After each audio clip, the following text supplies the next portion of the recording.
Assalamualaikum warahmatullahi wabarakatuh.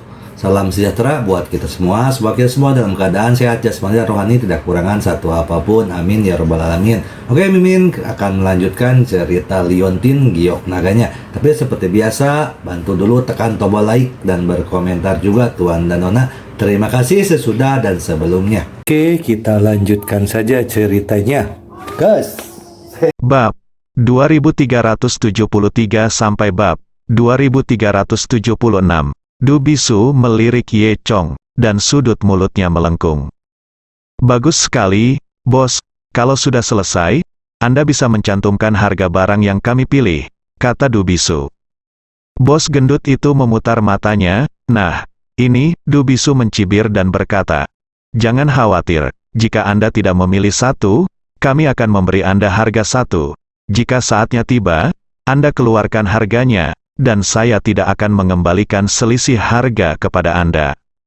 Dengan mengatakan itu, Du Bisu memandang Ye Chong dan melanjutkan, saya hanya ingin semua orang melihatnya, sehingga tidak ada yang dimanfaatkan dan dia tidak melakukannya.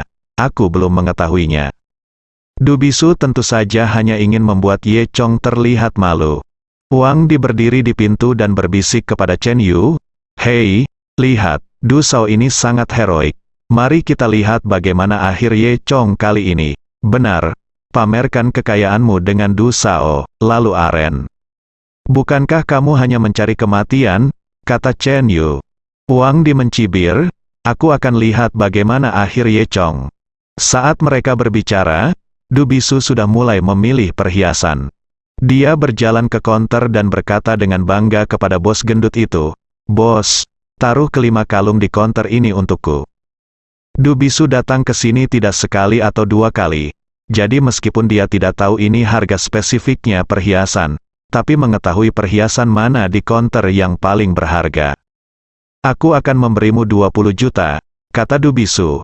Biasanya, dia akan menghabiskan jutaan untuk membeli perhiasan di sini, tapi sekarang untuk 5 kalung ini, 20 juta tidak berlebihan.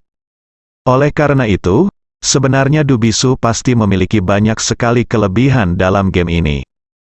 Mendengar kata-kata Du Bisu, orang yang paling bahagia tentu saja adalah bos yang gemuk.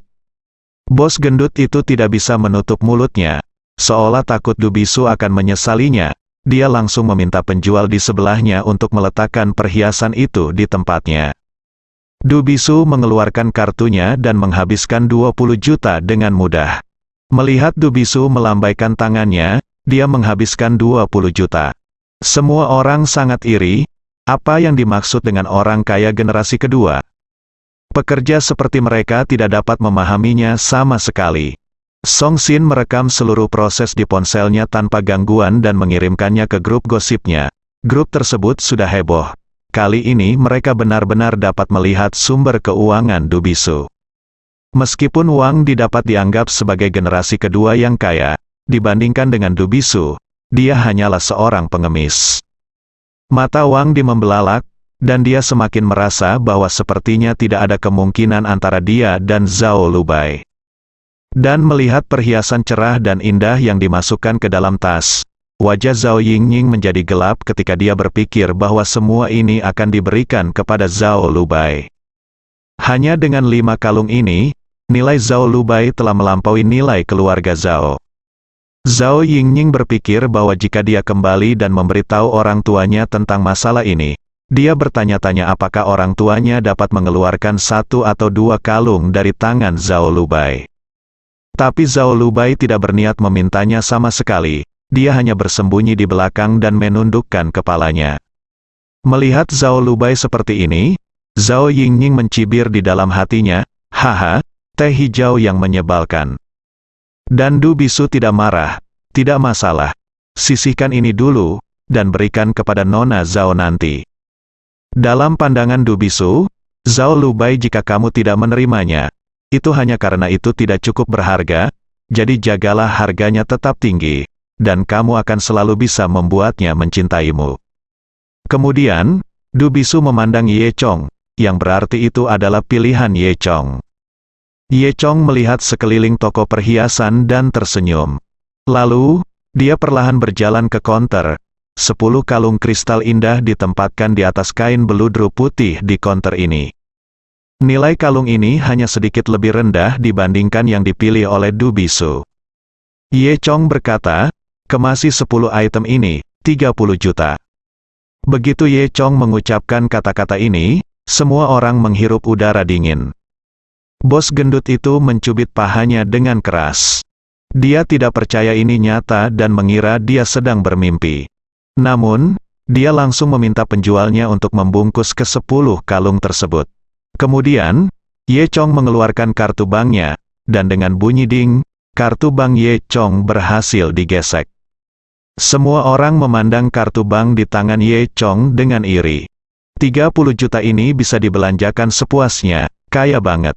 Zhao Yingying mengertakkan gigi dan berpikir, Ye Chong ini benar-benar kaya. Tapi kali ini, Wang Di dan Chen Yu benar-benar yakin bahwa ini benar-benar generasi kedua kaya yang tersembunyi. Sial, kamu bisa pamer, kenapa kamu menjadi direktur perusahaan kami jika kamu begitu kaya? Tak tahu malu, Wang Di mengumpat dalam hatinya. Bagi orang biasa seperti mereka, Ye Chong dan Du Bisu seperti dewa yang bertarung. Du Bisu, di sisi lain, mengertakkan giginya dengan kebencian, kamu bajingan, kamu sebenarnya punya 10 juta lebih banyak dariku. Meskipun harga satuan perhiasan di konter yang dipilih Ye Chong tidak sebagus 5 item Du Bisu memilih. Namun, Ye Chong Seng punya lebih banyak uang, jadi dia menghabiskan 10 juta lebih banyak daripada Du Bisu. Mereka di sini khusus untuk memamerkan kekayaan mereka. Siapapun yang mengeluarkan lebih banyak uang akan merasa terhormat. Aku tidak menyangka bocah ini cukup cerdas, pikir Du Bisu dalam hati. Dia awalnya mengira Ye Chong hanyalah orang kaya, tapi dia tidak menyangka akan menemukan konter perhiasan sebelumnya dalam sekejap. Du Bisu berkata pada dirinya sendiri, sepertinya kita tidak bisa meremehkan musuh. Setelah mengatakan itu, Du Bisu beralih ke konter berikutnya. Dia mengertakkan gigi dan berkata kepada bos gendut itu, beri aku 6 gelang di konter ini, 20 pasang anting di konter itu, dan jepit rambut di sebelahnya. Harga paketnya 100 juta, 100 juta. Oh ya Tuhan, Tuan Muda Du ini kaya sekali. Tapi perhiasan ini sangat indah, jika seseorang memberiku satu, aku akan menikah dengannya. Hahaha, jika kamu secantik Zhao Lubai, kamu juga bisa melakukannya. Tapi aku belum pernah melihat uang sebanyak itu dalam hidupku, sungguh tampan. Semua orang di belakangnya berkata satu demi satu. Bos gendut itu memandang Du Bisu dengan rasa malu. Du Bisu melihat sekilas maksud bos gendut itu, dia pasti memberinya uang yang tidak cukup. Padahal, Du Bisu adalah generasi kedua yang super kaya. Namun, bagaimanapun juga, bukan dia yang mengatur uang keluarga, tidak mudah untuk bisa menggunakan 100 juta. Jika masih ada lagi, saya khawatir saya akan ditanya oleh Raja Judi ketika saya kembali. Ketika Raja Judi mengetahui bahwa dia menghabiskan 100 juta hanya untuk menjemput gadis, apakah kakinya masih harus patah? Oleh karena itu, Du Bisu juga ragu-ragu, tidak, saya akan membayar 110 juta, Du Bisu mengubah kata-katanya. Bos gendut itu hanya bisa mengangguk dengan enggan. Faktanya, semua barang ini bernilai 130 juta, namun, bagaimanapun juga, Du Bisu adalah seseorang yang tidak mampu dia sakiti, jadi dia hanya bisa menderita karena menjadi bodoh. Apalagi kalau sudah selesai, dia harus mengganti label harganya, agar tidak mempermalukan Du Bisu. Setelah itu, bos menyimpan perhiasan itu dan menyimpannya, lalu menggesek kartu Du Bisu. Kartu berhasil digesek dan transaksi selesai. Ada tumpukan perhiasan di sana, dan gadis manapun mungkin akan tergoda. Namun, Zhao Lubai hanya menundukkan kepalanya dan tidak menginginkan hal-hal ini dari Du Bisu. Semua orang sekali lagi menyesali kekayaan Du Bisu dan kesengajaan orang kaya. Mereka benar-benar tidak dapat memahaminya. Du Bisu menyeringai dan memandang Ye Chong. Nak, apakah ini giliranmu? Apakah ini waktunya untuk mengakui kekalahan? Kata-kata Du Bisu bukanlah lelucon. Pertama-tama Du Bisu menaikkan harga menjadi 110 juta. jika ingin pamer kekayaannya harus menjual lebih dari Du Bisu. Kedua, Du Bisu sangat familiar dengan tempat ini. Dia telah menyapu semua barang paling berharga di konter di sini. Kecuali Ye Chong menghitung semua bagian lainnya, dia tidak bisa dibandingkan dengan Du Bisu, Yi Kuyue. Tapi dengan begitu, dia akan terlihat seperti orang kaya. Oleh karena itu, tampaknya dari sudut pandang manapun, Ye Chong ditakdirkan untuk kalah. Itu sebabnya Du Bisu bertanya pada Ye Chong apakah dia sudah menyerah. Ye Chong, sebaliknya, tenang dan percaya diri. Dia perlahan berjalan ke konter. Konternya berisi beberapa perhiasan kelas menengah, yang mampu dibeli oleh orang-orang seperti Wang Di. Kemudian, Ye Chong meminta penjual untuk mengeluarkan salah satu cincin bertatahkan berlian merah. Melihat tindakan Ye Chong, Du Bisu mencibir, "Apa, jika kamu ingin mengaku kalah, katakan saja lebih awal. Jangan buang waktu semua orang. Apakah kamu kehabisan uang? Apakah kamu ingin memilih penawaran itu?" Wang Di, Chen Yu dan orang lain di belakangnya. Orang-orang mulai berbicara lagi. Sepertinya Ye Chong benar-benar tidak punya uang kali ini. Itu benar, kalau tidak, dia tidak akan pergi ke konter itu. Lihatlah cincin di tangannya, apakah itu masih mainan? Jadi bagaimana ini bisa dibandingkan dengan apa yang baru saja dibeli Du Sao?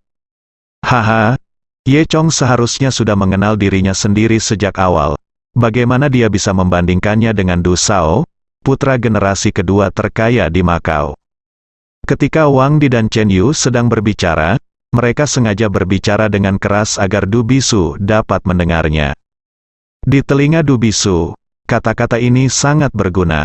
Song Xin pun tak lupa merekam seluruh prosesnya dengan ponselnya. Diperkirakan jika aktivitas pamer kekayaan ini diposting secara online juga akan menimbulkan keributan. Zhao Yingning melirik ke arah Zhao Lubai, yang masih menundukkan kepalanya. Zhao Lubai sebenarnya sangat berkonflik. Di satu sisi, dia menikmati rasa sombong ini, tapi di sisi lain, dia sedikit khawatir. Lagi pula, apakah itu Du Bisu atau Ye Chong, siapapun akan terkejut jika dia memberinya ratusan juta perhiasan tanpa alasan. Bedanya, gadis-gadis serakah itu akan dengan senang hati menerima perhiasan tersebut setelah dikejutkan. Gadis yang rasional akan menolak, namun, menurut Zhao Yingning, perilaku Zhao Lubai adalah seperti wanita jalang teh hijau. Zhao Yingning sekarang sangat tidak menyukai sepupunya dan menyesali mengapa keluarganya menerima Zhao Lubai. Menghadapi ejekan Du Bisu dan semua orang, Ye Chong tidak peduli. Seperti yang terjadi setiap saat, Ye Chong siap menamparkan wajah semua orang lagi. Karena berlian di tangan Ye Chong bukanlah berlian biasa, melainkan berlian darah filamen emas Amerika Selatan. Berlian jenis ini sangat berharga dan secara keseluruhan tampak merah, tetapi terdapat kawat emas di dalamnya. Sedangkan untuk berlian di depan saya, karena pengolahannya, salah satu ujungnya hanya menghalangi kawat emas. Belakangan, karena alasan yang tidak diketahui, kristal ini diperlakukan sebagai kristal biasa dan diolah menjadi cincin ini. Cincin ini juga dianggap sebagai perhiasan kelas menengah, dengan harga sekitar 500.000 yuan. Harga ini sudah cukup mahal bagi masyarakat awam. Namun di toko ini memang hanya kelas menengah. Padahal, harga berlian darah filamen emas Amerika Selatan ini saja adalah 300 juta. Oleh karena itu, Ye Chong dapat dianggap menemukan harta karun. Saya hanya akan membeli ini dan membungkusnya, dan saya akan membayar 50 juta, kata Ye Chong. Haha, apa, kamu membayar 50 juta untuk ini? Du Bisu hampir tertawa terbahak-bahak. Ye Chong harus mengeluarkan 50 juta untuk membeli sesuatu yang harganya ratusan ribu. Dia benar-benar orang kaya. Ketika bos gendut itu mendengar ini, dia juga senang. Karena taruhan telah disepakati sebelumnya, jika Anda membayar lebih sedikit dan tidak menarik lebih banyak, Ye Chong sekarang dengan sukarela menghabiskan begitu banyak uang untuk membelinya. Ketika jawaban atas misteri itu terpecahkan pada akhirnya, bos gendut itu tidak akan punya untuk menghasilkan uang. Saya tidak menyangka cincin ini bisa menghasilkan banyak uang, dan bos gendut itu hampir mati sambil tertawa. Faktanya, bos gendutlah yang tidak mengetahui nilai cincin itu. Jika tidak, bos gendut itu akan menangis sampai mati. Jadi bagaimana jika Anda membayar 50 juta? Itu masih belum sebanyak uang Tuan Du, kata Wang Di. Chen Yu pun angkat bicara dan berkata, kamu boleh menyerah ketika kamu tidak punya uang. Jika kamu masih ingin lebih kaya dari Tuan Du, kamu pasti sakit jiwa. Haha, Du Bisu tersenyum saat ini, melihat sangat murah hati, berkata, haha, tidak masalah. Saya akan memperlakukan 50 juta Anda sama dengan apa yang saya bayarkan. Namun, apa yang Anda beli hanya, Du Bisu hendak menertawakan Ye Chong dan hendak mengatakan lebih banyak. Setelah 2 kalimat, telepon Ye Chong tiba-tiba berdering. Ketika Ye Chong mengangkat telepon, Ruiz yang menelepon. Bos, tidak, terjadi sesuatu, ayo, kata Ruiz. Ada apa? Ye Chong mengerutkan kening dan bertanya, dari mana saja kamu? Ruiz berkata, Nelia dan aku sedang minum kopi di kedai kopi di sebelahmu, menunggumu. Tetapi kami menerima kabar bahwa villa itu telah diserang. Nelia dan aku kembali ke villa dulu. Villa yang diberikan Lin Long kepada Ye Chong memiliki sistem anti pencurian yang canggih. Seseorang menyerbu villa dan segera mengirimkan berita ke Ruiz melalui internet. Adapun Riz dan Nelia, mereka mengira mereka pencuri, jadi mereka kembali. Namun, siapa sangka ketika dia kembali dan melihat bahwa mereka berdua bukan tandingan satu sama lain. Sekarang Nelia bertarung melawan lawan ini, Riz meluangkan waktu untuk melakukan panggilan ini. Ye Chong tahu bahwa dengan keterampilan Riz dan Nelia, jika mereka tidak bisa mengalahkan satu sama lain, itu berarti pihak lain adalah orang yang sangat kuat. Ye Chong memiliki firasat buruk di hatinya, situasinya mendesak, dan Ye Chong tidak punya waktu untuk mengatakan apa-apa lagi, jadi dia berbalik dan pergi. Saat Du Bisu menertawakan Ye Chong, dia tiba-tiba melihat Ye Chong pergi. Apa yang akan kamu lakukan? Apakah kamu sudah menyerah? Kamu tahu kamu tidak bisa mengalahkanku dan ingin pergi, Du Bisu mengejek. Tapi Ye Chong mengabaikan Du Bisu sepenuhnya dan berbalik untuk pergi. Berhenti, jangan pernah berpikir untuk gagal membayar utangmu, Du Bisu melanjutkan. Ye Chong mengabaikan tatapan Du Bisu dan orang lain dan meninggalkan toko perhiasan. Apa-apaan ini? Kamu berani bertarung denganku? Du Bisu mencibir, mengira Ye Chong pergi karena dia takut. Wang Di, Chen Yu dan yang lainnya berkata satu demi satu. Itu benar, Tuan Muda Du kita adalah yang terbaik. Benar. Siapa Ye Chong ini? Dia berani bertarung dengan Tuan Muda Du kita. Apakah dia melarikan diri bersama ekornya di antara kedua kakinya sekarang? Bos gendut itu menghampiri dan bertanya dengan hati-hati, baiklah. Tuan Du, apa yang harus saya lakukan dengan benda ini? Du Bisu melirik cincin itu dan mencibir. Simpan ini, saya akan membuatnya membayar nanti. Itu uang. Jika Anda ingin gagal bayar utang Anda, itu tidak mungkin. Setelah Ye Chong meninggalkan toko perhiasan, dia segera datang ke tempat terpencil. Dia melihat sekeliling dan melihat tidak ada orang di sekitarnya. Dia merasakan gelombang energi di kakinya, dan dia segera terbang seperti monyet terbang. Kemudian, ketika Ye Chong terbang lebih dari 10 meter ke udara, tubuhnya tiba-tiba melesat ke depan dan menghilang ke dalam kegelapan dalam sekejap mata, hanya menyisakan ledakan sonik di belakangnya. Ye Chong mengendalikan energi aslinya dan segera kembali ke villa. Karena dia mengkhawatirkan Riz dan Nelia, kecepatannya tidak lebih lambat dari pesawat, dan dia bisa kembali ke villa dalam waktu singkat. Saat ini, telepon Ye Chong berdering. Ye Chong mengangkat telepon dan menemukan itu adalah panggilan Lin Long. Tuan Ye Chong, sesuatu yang besar telah terjadi sekarang. Kami baru saja menerima kabar bahwa tim penyerang Raja Serigala Putih dari Pegunungan Salju Siberia Timur telah tiba, kata Lin Long. Ya, Ye Chong hanya bersenandung. Karena Ye Chong berlari cepat sekarang, dia tidak bisa membuka mulutnya untuk menghindari bocornya energi sejati. Lin Long melanjutkan, ada sekitar 20 orang di tim penyerang ini. Orang-orang Raja Serigala Putih yang paling cakap, penguasa klan Serigala. Mereka menemukan villa Anda di kota Hong Kong dan mengetahui bahwa Anda telah pergi. dan ini jika Anda mengkritik suku serigala, mereka akan menyebar dan mencari jejakmu. Suku serigala memiliki kemampuan khusus. Mereka sangat sensitif terhadap bau. Dapat dikatakan bahwa hidung mereka beberapa kali lebih baik daripada hidung anjing. Ya, Ye Chong bersenandung lagi. Lin Long kemudian sampai pada pokok permasalahan. Salah satu serigala datang ke Ao Sheng dan secara tidak sengaja menemukan vilamu. Jadi begitu. Ye Chong berpikir dalam hati. Sekarang dia mengerti seluk-beluk masalah ini. Ketika Lin Long selesai berbicara, Ye Chong sudah bergegas kembali ke villa. Dia tiba-tiba jatuh ke tanah, dan kemudian berkata kepada Lin Long, "Saya sudah tahu, biarkan saya yang menanganinya selanjutnya." Setelah mengatakan itu, Ye Chong menutup telepon. Dan ketika Ye Chong mendarat di halaman depan villa, ada 3 orang di sekitarnya.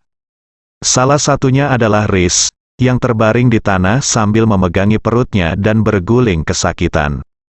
Jelas dia terluka oleh lawannya, tapi untungnya dia tidak mati. Yang kedua adalah Nelia. Nelia juga terluka parah. Dia berjongkok di samping Riz, dengan darah masih mengalir dari sudut mulutnya. Saat keduanya melihat Ye Chong muncul, mereka sangat gembira.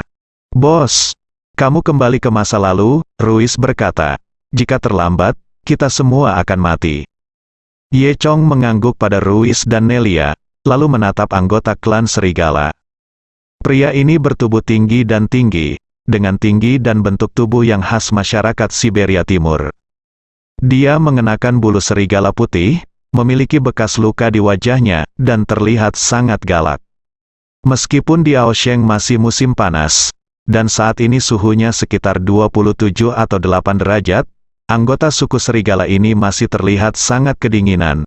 Mengenakan bulu besar itu, tidak berkeringat sama sekali. Seolah-olah udara dingin memancar dari dalam tubuhnya. Dan bawahan suku serigala ini jelas telah mencapai level master puncak. Tak mudah lagi bagi Riz dan Nelia untuk bertahan hingga saat ini.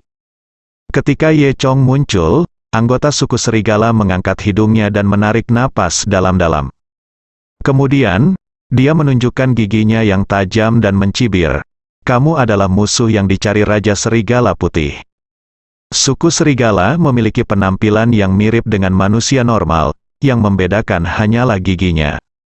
Gigi anggota suku serigala ini semuanya tajam. Ye Chong tidak menyembunyikan apapun dan berkata, "Ya, ini aku." Anggota suku serigala menyipitkan matanya dan menatap Ye Chong. "Apakah kamu membunuh tuan muda kami?" Ye Chong mengangkat bahu, menyetujui. "Baiklah, dalam hal ini, aku akan menangkapmu dan menyerahkanmu kepada Raja Serigala Putih." Anggota suku serigala berkata, "Sebaiknya kamu kembali bersamaku. Jika tidak, jangan salahkan aku karena bersikap kasar." Ye Chong sedikit tersenyum. "Oh, aku ingin melihat seberapa mampu dirimu, dasar binatang buas." Setelah mengatakan ini, tidak ada yang melanjutkan. Untuk sesaat, udara agak sepi. Hembusan angin bertiup kencang, menyebabkan rumput di halaman menjadi bengkok.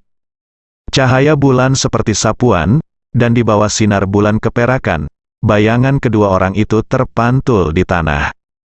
Pakaian anggota suku serigala itu menggembung tanpa angin, dan matanya tiba-tiba berubah menjadi merah darah.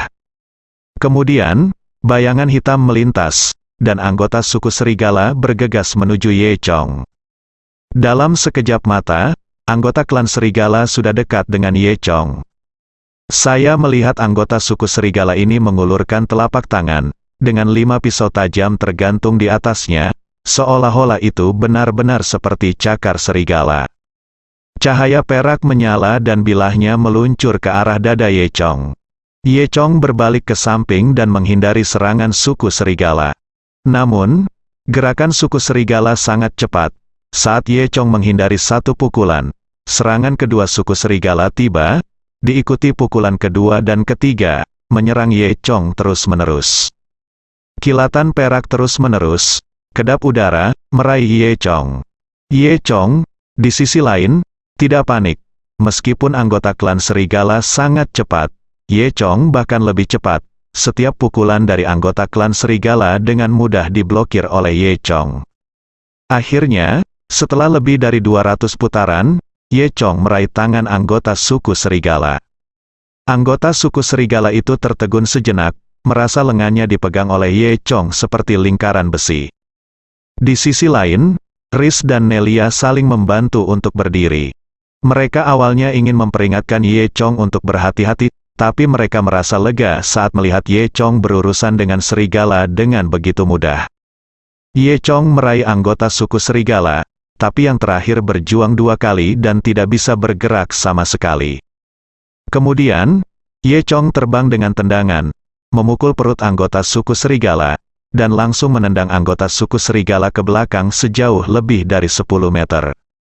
Anggota klan serigala itu tidak berhenti hingga ia menabrak pohon besar dengan keras hingga patah dan jatuh ke tanah.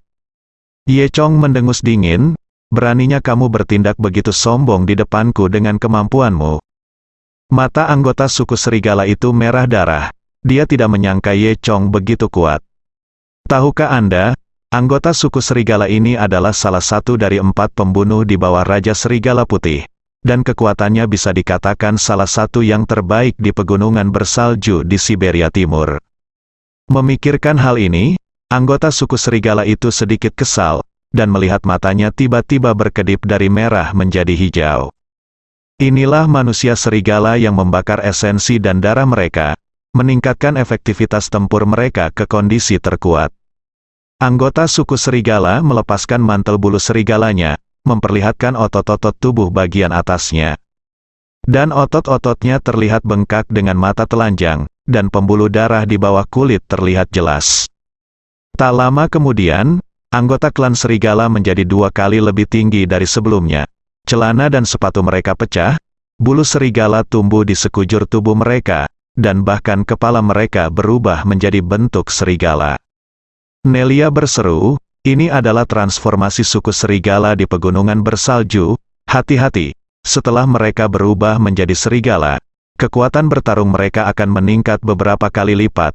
Saat dia berbicara, anggota suku serigala itu menekuk kakinya. Dan menyentak dia melompat menempuh jarak lebih dari 10 meter dan tiba di depan Ye Chong. Murid Ye Chong mencerminkan besarnya suku serigala. Anggota klan serigala tiba-tiba membuka mulutnya, memperlihatkan mulut penuh gigi tajam. Setelah mulut suku serigala dibuka, ukurannya hampir sama dengan kepala Ye Chong. Dengan satu suap, dia mungkin bisa menelan kepala Ye Chong. Saat anggota suku serigala hendak menggigitnya, Ye Chong mencium bau darah. Namun, Ye Chong tiba lebih dulu, dan sebelum anggota suku serigala bisa menutup mulutnya, Ye Chong menendang perut anggota suku serigala itu. Dalam waktu kurang dari 2 menit, anggota suku serigala itu kembali ditendang di bagian perut yang sama, menyebabkan dia menjerit kesakitan. Saya melihat anggota suku serigala berguling 2 kali di udara dan jatuh ke tanah dengan bunyi gedebuk. Ye Chong menggunakan seluruh kekuatannya dengan tendangan ini, dan seluruh energinya mengenai tubuh suku serigala, menyebarkan semua kekuatan garis keturunan yang baru saja ditingkatkan oleh anggota suku serigala. Anggota klan serigala itu berubah menjadi manusia lagi, berteriak 2 kali sambil memegangi perutnya kesakitan. Ye Chong melirik anggota suku serigala dengan dingin dan berkata sambil tersenyum, "Apa lagi yang mampu kamu lakukan?" Anggota suku serigala bangkit dari tanah, memegangi perutnya, dan menatap Ye Chong dengan kaget. Ini sangat kuat pada saat ini. Dia sekarang saya sedikit menyesal. Saya tahu sebelumnya bahwa saya seharusnya tidak bertabrakan dengan Ye Chong secara langsung. Saya seharusnya memberitahu Raja Serigala Putih berita itu dan membiarkan Raja Serigala Putih berurusan dengan Ye Chong. Dan sekarang, satu-satunya hal yang bisa dia lakukan adalah melarikan diri. Memikirkan hal ini, anggota suku serigala mendengus dingin dan berkata, "Kamu sangat kuat. Ketika Raja Serigala Putih besar kita datang, mari kita lihat apakah kamu masih bisa melompat." Setelah mengatakan itu, anggota suku serigala tiba-tiba melintas dan bergerak menuju kegelapan di belakang dia melarikan diri. Anggota suku serigala itu sangat cepat. Dia yakin meskipun dia tidak bisa mengalahkan lawannya, tidak ada yang bisa menghentikannya jika dia ingin melarikan diri. Dan ketika gagasan tentang manusia serigala belum terlintas di benak mereka, tiba-tiba embusan angin bertiup. Ye Chong sudah sampai di sisinya. Kamu ingin melarikan diri, kamu terlalu banyak berpikir. Kemudian, Ye Chong menamparkan anggota suku serigala itu dengan telapak tangan. Awalnya, Ye Chong mengira telapak tangan ini bisa membunuh anggota suku serigala. Namun di luar dugaan, saat telapak tangannya menyentuh anggota suku serigala tersebut, ia hanya merasakan perasaan hampa. Aku tertipu, Ye Chong berkata pada dirinya sendiri secara alami. Dan telapak tangannya baru saja mengenai sepotong kulit serigala, menghancurkannya menjadi beberapa bagian. Tapi anggota suku serigala yang sebenarnya telah melarikan diri sejauh 1000 meter. Ye Chong melihat ke tempat gelap di mana serigala menghilang dan menyipitkan matanya. Setelah itu, Ruiz dan Nelia berlari ke sisi Ye Chong. "Bos, apakah kamu tidak akan mengejarnya? Kita tidak bisa membiarkan dia melarikan diri. Sepertinya dia punya pembantu," kata Ruiz. Nelia juga berkata, "Itu benar. Akan sulit jika Raja Serigala Putih tahu kamu ada di sini." Ye Chong sedikit tersenyum, "Jangan terburu-buru. Aku ingin melihat apakah dia punya kaki tangan." Faktanya, Ye Chong punya sudah lama diketahui metode anggota suku serigala ini. Dia hanya memanfaatkan situasi tersebut, dan ketika Ye Chong mengatakan dia dibodohi, yang dia maksud adalah anggota suku serigala dibodohi. Dia telah lama meninggalkan jejak di tubuh suku serigala, dan dia dapat menemukan anggota suku serigala kapan saja. Di sisi lain, anggota suku serigala telah berlari sejauh 2000 meter dengan seluruh kekuatannya. Baru setelah dia tidak bisa merasakan aroma Ye Chong sama sekali, dia menjadi rileks. Ini sangat berbahaya, suku serigala berpikir diam-diam. Jika dia tidak menggunakan teknik pengganti bulu unik dari suku serigala sebelumnya, dia mungkin tidak akan bisa melarikan diri. Setelah itu, para serigala menghabiskan setengah jam lagi untuk tiba di klub malam terkenal di Makau. Saat ini, pesta kehidupan malam belum usai. Bagi Aosheng, kota yang tidak pernah tidur, malam baru saja dimulai. Anggota suku serigala itu menyesapnya dan berjalan ke klub malam. Di lantai pertama klub malam, terdapat sebuah bar, tempat lagu-lagu DJ diputar, dan banyak pemuda dan pemudi yang melompat-lompat di lantai dansa. Anggota suku serigala berjalan ke salah satu jeruji sofa dan duduk. Ada beberapa orang lain di bar, salah satunya tampak mirip dengan anggota suku serigala, yang jelas dia juga anggota suku serigala, mengenakan bulu berwarna abu-abu. "Bai tua, sepertinya kamu dipukuli," anggota suku serigala berbulu abu-abu itu tertawa. Anggota suku serigala yang dikenal sebagai Lao Bai mencibir, duduk, mengambil gelas anggur di depannya, dan meminum semuanya dalam satu tegukan. "Hui tua, tolong berhenti melontarkan komentar sinis di sini. Aku sudah menemukan orang yang diminta Raja Serigala untuk kita temukan," Lao Bai berkata. "Bajingan itu cukup kuat." Lao Hui menyilangkan kakinya dan memeluknya dari kiri ke kanan masing-masing memegang bartender di klub. "Bagus, kembalilah dan beritahu Tuan Raja Serigala, kamu pasti akan diberi hadiah." Saat dia mengatakan itu, Lao Hui mencium gadis di sebelah kiri, membuatnya terkikik. Pada saat ini, seorang pemuda tiba-tiba berjalan mendekat. Pemuda ini memiliki potongan rambut di keriting, rambut penuh berwarna merah, anting di telinga kiri, dan jaket kulit yang membuatnya terlihat keren. "Xiao Li, aku mencarimu sepanjang malam. Ternyata kamu ada di sini. Ayo kita pergi bermain di sana bersama kakakku," kata Hong Mao. Dan Xiao Li ini adalah gadis yang baru saja dicium Lao Hui. "Saudara Feng, saya di sini untuk menemani para tamu," kata Xiao Li dengan malu. Hong Mao mendengus, "Saya Cao. Maafkan saya tamu Anda. Saya ingin Anda memberikan kompensasi, tetapi Anda masih berani mengoceh." Setelah mengatakan itu, Hong Mao mengulurkan tangannya untuk meraih Xiao Li. Di klub, ini merupakan penghinaan terhadap Lao Hui, yang telah memanfaatkan Xiao Li. Lao Hui mendengus dingin dan mendorong tangan Hong Mao menjauh, "Keluar dari sini." "Aduh, siapa kamu, Cao?" Hong Mao memandang Lao Hui, kamu terlihat seperti beruang, datang ke sini untuk bermain. Jangan kamu kenal aku. Lao Hui mencibir, menurutmu siapa yang ingin aku kenali kamu? Hong Mao biasanya adalah orang yang mendominasi di klub malam ini, dan tidak ada orang yang datang ke sini yang berani menyinggung perasaannya. Apakah kamu mencari kematian? Hong Mao juga sombong dan mendominasi. Dia mengutuk, mengambil botol anggur di sebelahnya, dan melemparkannya ke Lao Hui. Sebelum botol anggur itu menyentuh Lao Hui, botol itu ditangkap oleh Lao Bai. Lao Bai meraih pergelangan tangan Hong Mao dan perlahan-lahan mengencangkan cengkeramannya. Lepaskan aku, Hong Mao meronta beberapa kali, tapi tidak bisa. Lao Bai bekerja semakin keras. Lepaskan aku. Aduh, sakit sekali. Aduh, rusak, lepaskan aku. Aduh, sakit sekali. Wajah Hong Mao dipenuhi keringat karena kesakitan. Kemudian, hanya terdengar 2 klik, dan pergelangan tangan Hong Mao langsung remuk. Setelah itu, Lao Bai melepaskannya dan berkata sambil tersenyum, "Haha, aku baru saja dipukuli hari ini, kamu masih berani macam-macam denganku. Haha, jika kamu berani bicara omong kosong lagi, aku akan memenggal kepalamu." Hong Mao ketakutan dan segera dia mundur beberapa langkah, lalu menunjuk ke arah Lao Bai dan berkata, Kamu berani menyentuhku, kamu sudah mati. Tunggu sampai tuanku datang dan lihat apakah dia tidak membunuhmu. Jika ini orang biasa, lengannya akan hancur.